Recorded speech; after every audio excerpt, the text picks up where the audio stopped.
계속할게요. 수로왕은 일단 기본적으로 북방 초원에서 온 게 가능성이 높고요.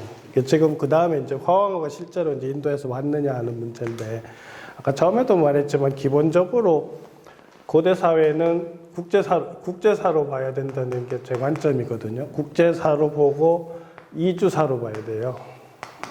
그래서 일단 기본적으로 화왕호가 인도에서 왔을 가능성은 충분히 있어요.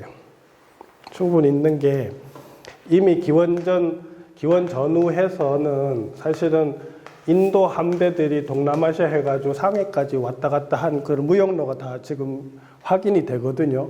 로마의 동전이 상해까지 들어와요.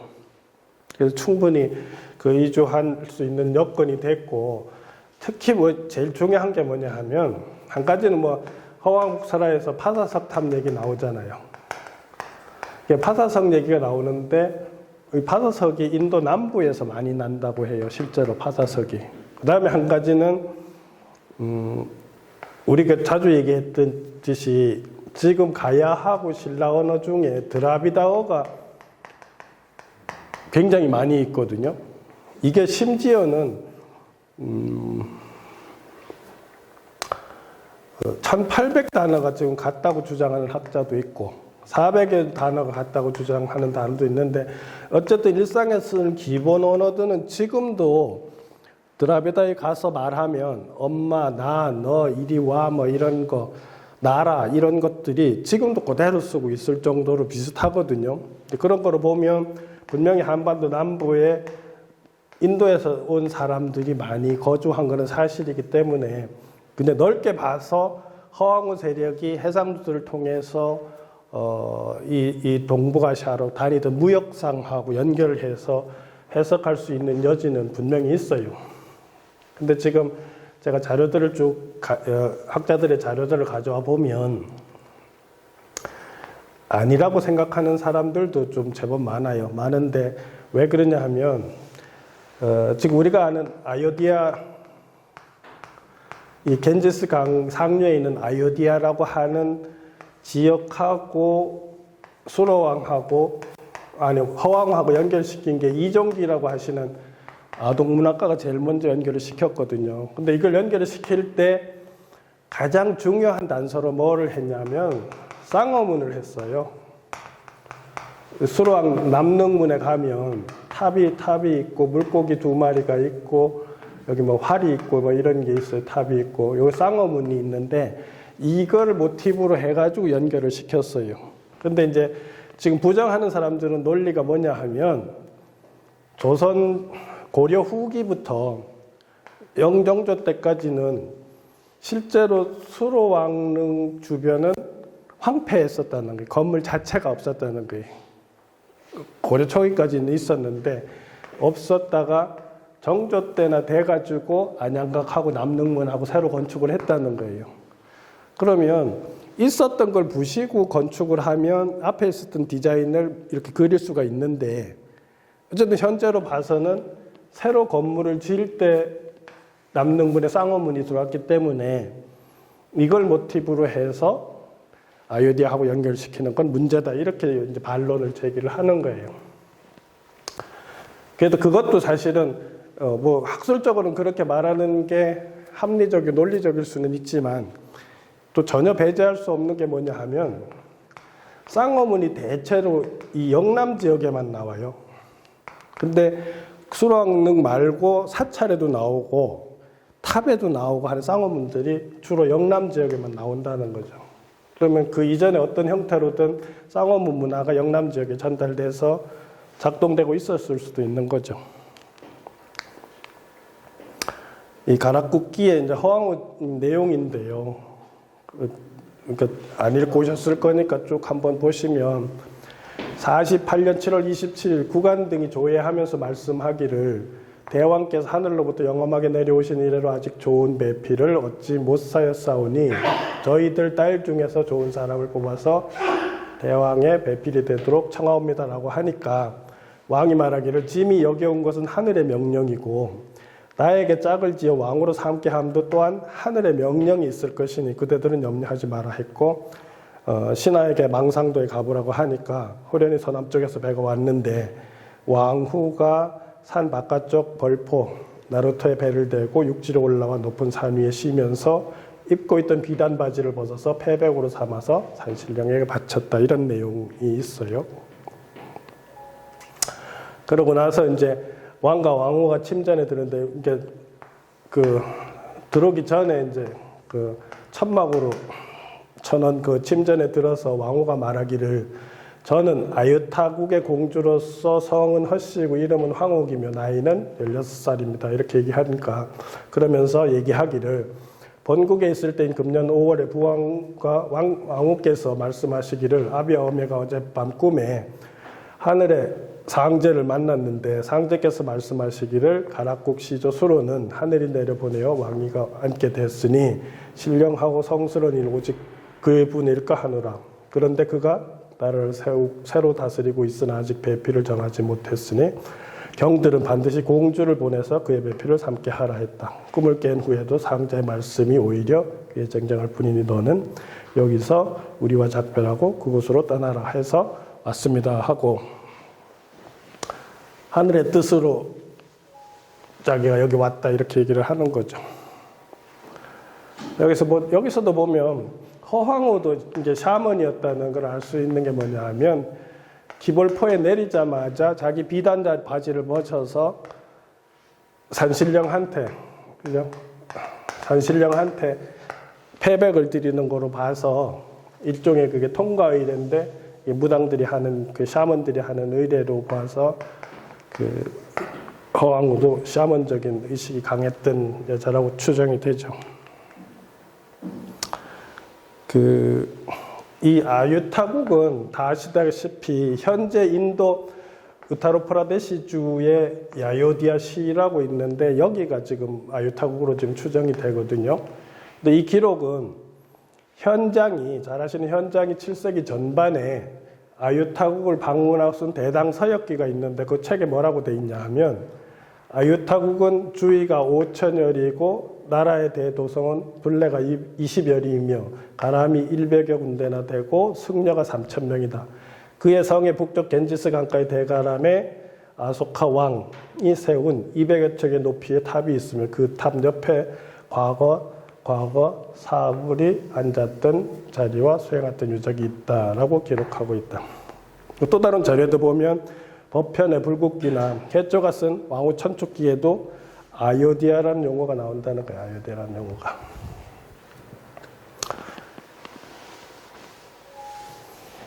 근데 저는 이 자료 보면서 왜 삼국유사에도 전불 7차가람 얘기하면서 가섭불 연자성 얘기가 나오잖아요. 황룡사의 가섭불 연자성 얘기가 나오거든요. 전불 시대에 가섭불이 앉았던 자리라고 하는 게 나오는데 여기 보니까 그런 내용이 있더라고요. 탑 옆에 과거 사불이 앉았던 자리라는 표현이 있어요. 그러니까 이게 황룡사제에 있었던 가섭불 연자석이라고 지금 삼국유사에 있거든요.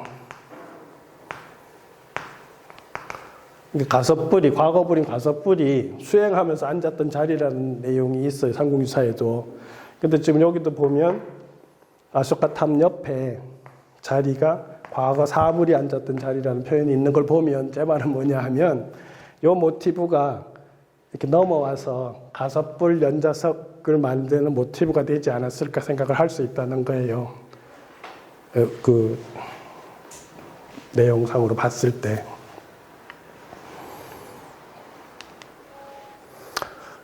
올해 우표 발행한 거거든요. 한국하고 인도에서 공동으로 발표했는데, 문재인 대통령 부인이 이 행사 참여하러 갔었잖아요. 네, 올해 비행기 타고 그것까지 갔었잖아요. 그때 이렇게 기념 우표를 만들었어. 이게 허황옥이고, 이게 파사석 탑이거든요.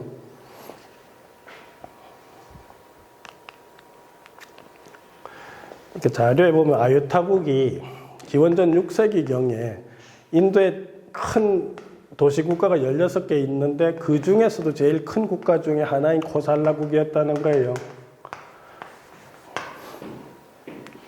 그 코살라국의 첫 수도가 바로 아유디아였다는 거예요. 그래서 겐지스강 상류의 지류인 사류강 깊숙이 자리 잡고 있고 기원전 4세기 이후부터 라마신의 번거지가 되었다 이렇게 자료가 있어요.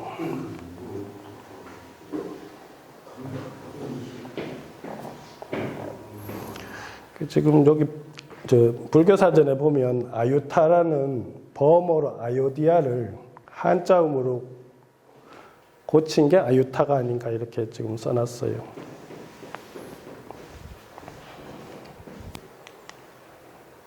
근데 아유타국의 위치가 여기거든요. 예, 그 네팔 바로 밑에 있어요. 여기가 지금 네팔이거든요. 네팔 바로 밑에 있죠.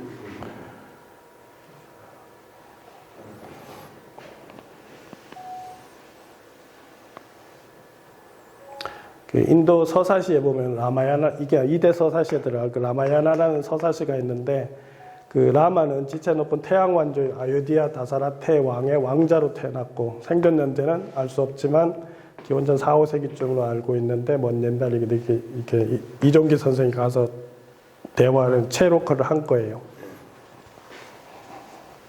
근데 이 라마 왕 자체를 인도에서는 3대 왕이 신이 있잖아. 비슈누, 시바, 브라마 있는데 이 비시누의 7번째 아바타가 라마다 이렇게 해서 이 공간이 그 힌두교의 굉장히 성지로 지금 남아 있대요. 그런데 지금 그 공간에 뭐 이슬람하고 이슬람 성지도 그쪽에 돼 있어가지고 1961년인가 또 해서 2,000명이 죽을 정도로 종교 분쟁이 있던 데가 바로 또 아요디아라고 지금 하더라고요. 석가모니는 비시노의 9번째 아바타거든요. 네, 9번째 아바타로 돼 있어요.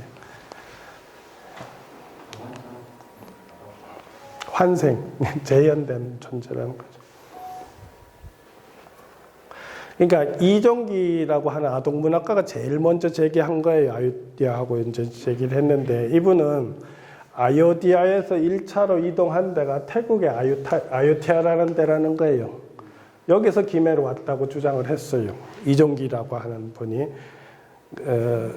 그래서 자료를 이종기 선생이 수집을 해보니까 지금 가라쿠께는 48년에 출발한 걸로 돼 있는데 그보다 한 20, 30년 전인 서기 20년경에 쿠시안 왕조, 이게 이쪽 북쪽에서 내려온 월지족이거든요. 월지족인 쿠시안 왕조가 내려와가지고 망해요. 망한데 어디론가 떠났다는 게 기록에 보니, 자료에 보니까. 근데 이게 떠난 사람들이 어디로 떠났냐 하면 태국의 자오프라 강이 있는 아유티아라는 데로 떠났을 거라는 거예요, 지금. 근데 지금 자료에 보니까, 찾아보니까 아요디아라고 하는 게 한 20여 개 지명이 있대요. 이렇게 두 군데만 아니고 상당히 그쪽 동네에 제법 많이 있다는 거예요. 그러니까 이게 이름이 비슷하다고 바로 갖다 들이대는 것도 문제가 있더라고요. 어쨌든 어디요? 태국에 지금 여기 말하는 거예요. 그러니까 지금 이 사람들은 그렇게 얘기하는데 지금 동남아시아가 동남아시아의 나라들이 힌두교 영향 받은 나라는 다 사실은 인도 계통의 종교하고 문화하고 왕가의 핏줄을 받았다고 다 주장을 하거든요.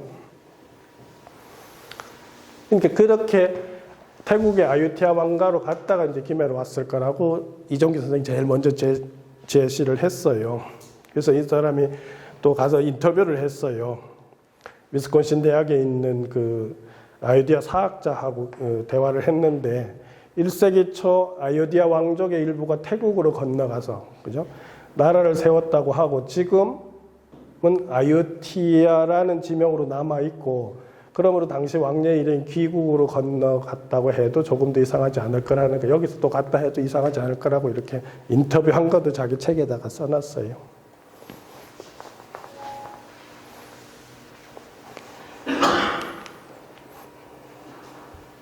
근데 이거는 제가 쌍어문 얘기하는 쌍어문을 그렇게 얘기했죠. 지금 실제로 쌍어문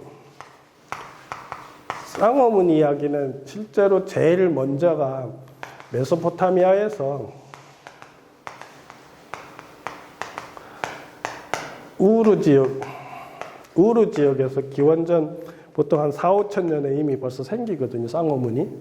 그렇게 해가지고 이게 그쪽에 바빌론이나 뭐 쭉 계속 이어져요. 이어졌는데 좀 요 자료가 굉장히 중요하더라고. 메소포타미아의 지역에 있던 태양 신앙을 하고 있는 사람들의 일군이 아요디아로 왔다는 거예요. 그렇게 해서 이 사람들이 결국은 맞다면 결국 김해까지 왔다는 거거든요. 그럼 이 사람들의 근거지는 티그리스 강변이 되는 거예요. 지금 이 주장하는 근거가. 그래서 인도 문학가가 한 얘기는 아요디아는 지금 이라크 티그리스 강변 문명을 잇는 태양 신전에 뿌리를 두고 있다고 주장을 한 거예요. 그래서 그들이 동쪽으로 내려오다가 아요디아의 도시를 세웠고 그때가 기원전 8세기 경이고 인도인의 영원한 구주인 라마 왕도 그 후에 한 사람이라는 거죠. 이 아요디아를 근거로 그들은 동진을 계속했고 오늘 우리가 추적할 수 있는 곳은 타이 메남강 어귀에 있는 아유티아이고 이들은 동진이 그냥 제가 아마 강의 들으셨던 분들 그 얘기 했을 거예요. 이 쌍어문이 사실은 북방으로 전래돼서 들어온 게 이렇게 지금 남방으로 들어오기도 한 거예요. 그래서 한반도에 만나는데 북방으로 들어온 흔적은 뭐가 있냐 하면 중원 지역에서는 그 점 칠 때 이 정자를 만들 때 어떻게 하냐면 쌍어문 문양에다가 나무를 꽂아놓고 이렇게 해놓은 게 나중에 한자로 고들 정자, 말을 정자가 되거든요. 근데 이게 뭐냐 하면 여기서 발생할 때 대지와 수신인 엔키신이라고 있어요. 엔키신이 있는데 엔키신의 사제가 물고기 복장을 하고 의식을 행하는 거예요. 그러면 그걸 귀신을 쫓을 때 군화의식이라고 하는데 이게 환자가 있으면 두 사제가 물고기 복장을 입고 이렇게 집전을 하거든요. 그렇게 해서 쫓는 거예요. 그게 뭐냐 하면 이 종교가 발생하고 나서는 늘 물고기 옷을 입은 두 사제가 동시에 군화의식을 해요. 근데 이게 중원으로 들어서는 정자가 돼서 고들정자가 되는 거예요. 왜냐하면 부정한 것을 물리친다 해서 정자가 되는데 이 문화가 북방으로 들어온 건 뭐냐 하면 우리가 그 고사 지낼 때 보면 시루떡에다 명태를 2마리 꽂거든요. 그러고 산신제를 지낼 때도 늘 명태를 바쳐요. 근데 이런 것들이 사실 북방으로 들어온 거고 남방으로 들어온 루트가 지금 요 자료로서 제가 더 확인이 된 건데 결국은 그들 지역에서 남아있던 문화가 기원전 8세기경에 그 일부 세력이 인도로 들어와서 아요디로 들어왔다가 이게 아유타국이 돼서 결국은 지금 김병모 교수는 중국 사천성 안악으로 들어왔다가 이렇게 양자강으로 해서 들어왔다 하고 지금 이종규 교수는 태국의 아유티아로 해서 이렇게 들어왔다고 해요. 어찌 들어왔던 쌍어문 문화가 남방으로 들어오는 거죠. 그럼 사실 한반도에서 쌍어문 문화가 북방으로 들어온 거하고 남방으로 들어온 게 동시에 들어와서 다시 만났다는 거죠.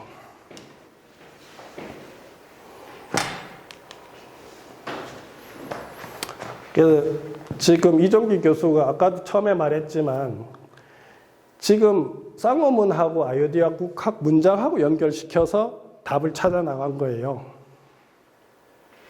그래서 직접 방문해서 수로왕릉 정문에 새겨진 쌍어문이 인도 아요디아 지역에서 발견되는 문양과 일치한다는 것을 확인하고 그렇게 해서 이 쌍어문이 아요디아에서 왔다 이렇게 결론을 내릴 거거든요. 근데 정수일 교수도 같은 얘기를 해요. 아요디아풍의 건축 문화가 수로왕의 재임 전후 가야에 유입된 가능성은 암시한다 이렇게 얘기도 하고 이 쌍어문 가지고 다시 또 추적한 사람이 고고학자인 김병모 교수거든요. 한양대 교수였는데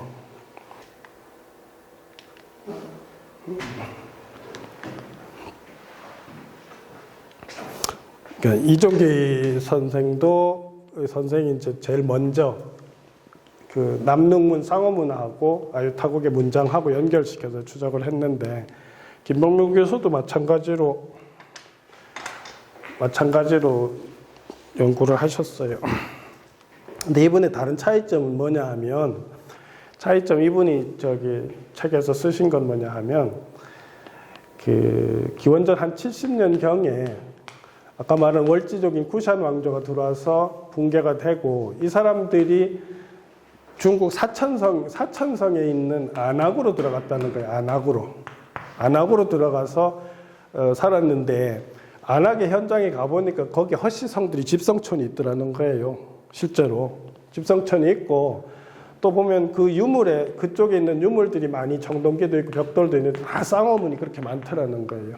그래서 이제 그렇게 확인을 하고 이제 그 다음에 자료를 찾은 게 뭐냐 하면 후한서에 보니까 후한서에서 자료를 찾았는데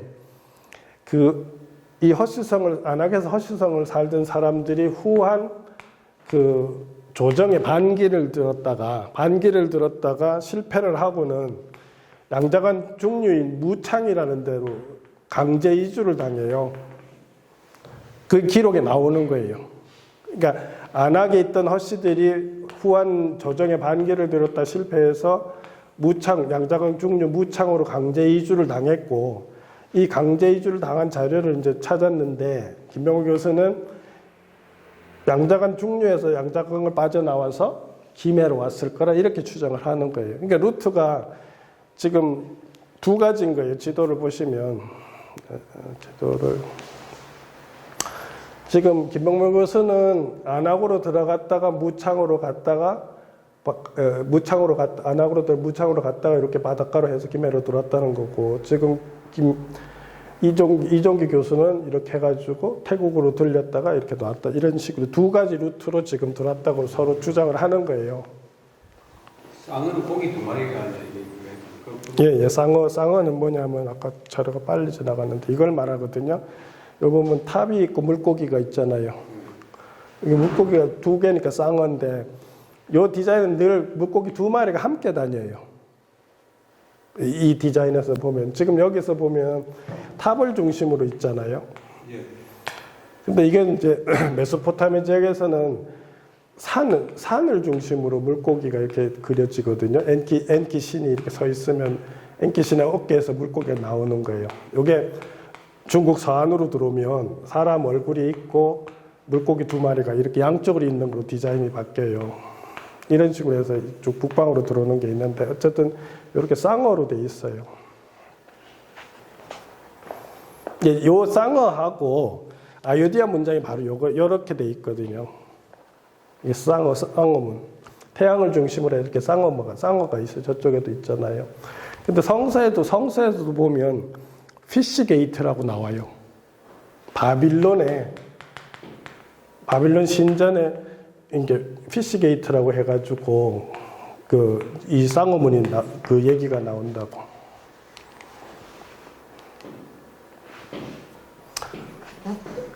근데 이거는 뭐 지금 이제 긍정적으로 얘기하신 분들은 가장 대표적인 게 이종기고 그 다음에 김병모 선생이고 그다음에 정수일은 뭐 그냥 가능성만 얘기했는데 대체로 이제 다른 학자들, 사학자들 쪽에서는 이제 부정적으로 얘기하는 거예요. 그 근거가 이제 대체로 이런 거예요. 이 쌍어문하고 남릉문의 쌍어문하고 아유디아의 전승하고 같은 거라고 해서 이렇게 연결을 하는데 이제 뭐라고 비판을 하냐 하면 남릉 정문과 안양각은 조선 정조 때까지 없던 건물이라는 거예요. 그러니까 수로왕릉 주변에는 몽골 침략 이후에 외구의 횡행 등으로 고려 후기부터 조선 초까지 수백 년간 아무런 건물도 없이 있었다는 거죠. 그러니까 수백 년간 건물이 없는 상태에서 안양각하고 남릉문이 지어졌는데 거기에 쌍어문이 있다고 해서 이 쌍어문을 바로 아유디하고 갖다 붙이는 거는 문제라는 거죠. 그죠? 그러니까 다른 어떤 전성, 어떤 기록이 있거나 아니면 다른 데서 다른 어떤 유적에서 가져왔을 수도 있는 거긴 한데 어쨌든 이 사람들이 이런 식으로 비판을 하는 거예요. 그러고 허황은 능에 있는 보주태우라는 말도 실제로 기록상으로 봤을 때 예종 때 경상도 속찬 지리지에 처음 나온다는 거, 보주태우라는 이름 자체도, 그러니까 이 보주태우라는 이름도 처음부터 있었던 게 아니라고 생각을 하는 거예요. 근데 또 김병모 선생은 지금 기록상으로 찾을 때는 요게 지금 처음으로 돼 있잖아요. 근데 김병모 선생은 안악이 그게 보주라는 거예요. 실제로 기록상으로 그쪽에 가서 찾아보면 거기가 보주로 돼 있더라는 거예요. 그러면서 또 김병모 선생은 갖다가 또 연결을 시키는 거예요. 그 안악 쪽하고. 또 김태식 교수라고 홍익대 지금 사학과 교수인데 뭐라고 얘기하냐 하면 수로왕설화에서 아유타국이 등장하는 것은 허황으로 표상되는 왕비족이 단지 바다를 통해 유입한 사실만이 줄거리였을 거라는 거예요. 처음에는. 그러니까 수로왕의 부인이 바다에서 왔다는 것이 가장 원형적인 얘기이고 그 다음에 살이 붙여졌다는 식으로 얘기를 하는 거예요. 후에 왕우사 창건 연기담과 토착지명과 관련된 전성들이 추가되면서 허황우사라가 완성된 거로 추정을 하는 거예요. 그다음에 이광수라고 작년에 책이 나왔어요. 이런 책이 제목이 나왔거든요. 인도에서 온 허황구 만들어진 신화라고. 근데 이게 이제 이분도 뭐라고 얘기하냐면 원래 아유타 공주 출신인데 이게 지금 가락국기 내용인 거예요. 16세 나이에 많은 수행원들과 함께 여러 가지 진귀한 물건들을 가지고 바다를 건너 김수로 왕에게 시집을 가서 왕비가 됐고 태자 거둔공을 낳았고 157살까지 살았는데 죽은 후에 구지봉 동북 언덕에 장사했다. 이렇게 된 게 지금 가락국기에 있는 내용인데 이분 주장은 뭐냐 하면 이제 계속 시간이 지나면서 추가됐다는 게 스토리가. 첫째 스토리는 뭐냐면 허황과 심한 풍랑을 만나 더 이상 항해가 어렵게 되자 아유타국으로 되돌아가서 파사석탑이라는 것을 실었고 그런 후에 무사히 김에 도착할 수도 이야기가 이게 파사석탑조에 나오는데 이게 이제 1차로 부과된 거라는 거예요. 그 다음에 허황우가 오빠인 장유화상과 함께 왔는데 그 장유화상이 불교를 들여왔다는 이야기가 새롭게 추가된다는 거죠. 이게 지금 김해에 가면 장유사라고 있어요. 근데 이 장유사는 원래는 고려 초에 천리 선박을 이용해서 쿠르시 해를 타고 동중국해 황해 해역을 왕래 교역함으로써 인도 문명을 전파할 수 있었을 것인데 이게 지금 고고학적이나 이런 자료로 증명이 되는 거 기록 자료로. 따라서 당시 사람의 이동에 의해서 그곳의 언어가 한반도 일부로 또 교수 지방에 유입됐을 가능성은 높다 이렇게. 근데 아까 처음에도 말했지만 신라에서도 허공이라는 존재가 사실은 사람들이 부각을 안 시키는데 이 사람이 거의 85년 동안 우리 삼국 사기에 등장을 하거든요, 유사에. 근데 이 사람이 탈해왕 때는 대보라고 해서 대보라는 것이 우리 지금으로 말하면 총리예요. 그리고 처음에 박혁거세 때는 허공이 마한으로 사신으로 간다고요. 그러니까 대단한 위치에 있었는데 이 사람이 공식적으로 85년을 등장한다는 것은 당시에 외계 사람들도 서다벌에 많았다는 소리예요. 실제로. 그래서 지금 큐슈나 이런 데 보면 드라비다오가 그것도 같이 많이 있단 말이에요. 그러니까 남방에서 올라온 사람들이 많이 살고 있었다는 거죠, 남부 지역에.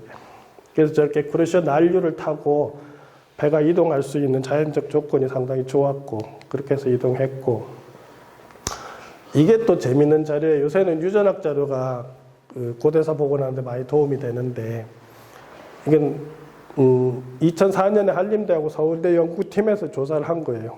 미토콘드리아 유전 물질 이건 여자로 가는 거거든요. 미토콘드리아는 여자로만 전달되는 Y염 색체는 남자로만 전달되는 건데 이거를 이제 어디를 추측해봤냐면 예안리 김해에 있는 예안리 고분에 나온 이제 인고를 조사를 해봤어요. 허황 후손으로 추정되는 예안리 고분 등에 묻힌 왕족 유고를 분석해본 결과 우리 민족의 기원으로 분류되는 몽골의 북방계가 아닌 인도의 남방계라는 결론이 나타났다 이렇게. 그러니까 유전학적으로도 남방계 피가 많이 있다는 게 지금 확인이 된 거예요.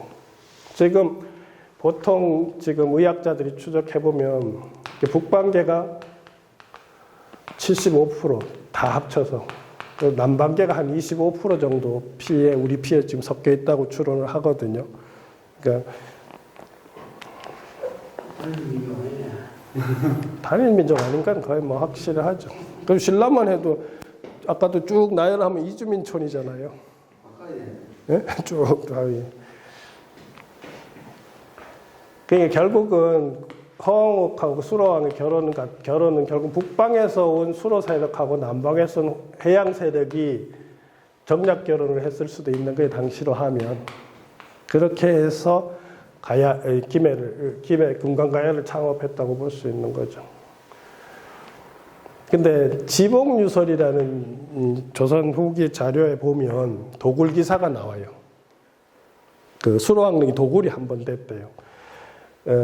임진왜란 때 외적이 수로왕릉을 파헤쳤는데 무덤 안에서 큰 대야만한 두골이 나왔다는 게, 그러니까 머리가 컸다는 거죠. 크고 손발의 정강이 뼈도 몹시 거대했다 이렇게 기록이 나왔어요. 이게 굉장히 컸다는 소리죠. 이게 결국 북방계라는 소리예요. 이제 신라도 왕족들은 되게 컸다고 나와요. 진평왕 얘기 그 상징서에 나오잖아요. 그 반월성에 4제석궁이 있었거든요. 근데 거기 이제 법당에 들어가려면 돌계단이 이렇게 돌로 계단을 만들어 놨대요. 근데 진평왕이 이걸 밟았는데 이게 뚝 부러졌다는 거예요. 하도 무거워서 그 정도로 거구였다고 나와요. 그러니까 자기가 거구였다는 걸 알리기 위해서 이거 버리지 말고 후세에 알리라 이렇게 그렇게 나오거든요. 근데 보면 왕의 시신 옆에 두 구의 여자 시신이 나와서 이건 순장한 거로 지금 보이거든요. 가야 사람들 지금 고령고분도 보면 순장한 게 많이 나타나거든요. 우리도 보면 버프왕 이전에 순장을 했잖아요. 한 5구씩 이렇게 순장을 했었거든요. 근데 이렇게 해서 보면 결국은 허왕하고 수로왕의 국제 결혼은 어쨌든 지금 아까 말한 학자들이 부분적으로 부정은 하지만 그 사람들도 인정하는 건 뭐냐 하면 적어도 남방 해양 세력이라는 차원까지는 인정한다는 거예요. 그렇게 보면 국제 결혼 자체를 부정하는 건 아닌 거예요. 아까 남릉문에 그런 것만 가지고 부정을 하지. 그렇기 때문에 일단은 인정하고 결국은 북방에서 온 수로 세력하고 남방의 허왕 세력가 결국은 정략 결혼을 했을 가능성은 충분히 있다는 거죠. 근데 최근에 다른 자료를 제가 이 설 말고 이제 마무리를 하면 다른 자료가 있는데 인도에 보면 이 동남쪽에 보면 이 타밀주가 있거든요. 타밀주가 있는데 타밀주 주도 옆에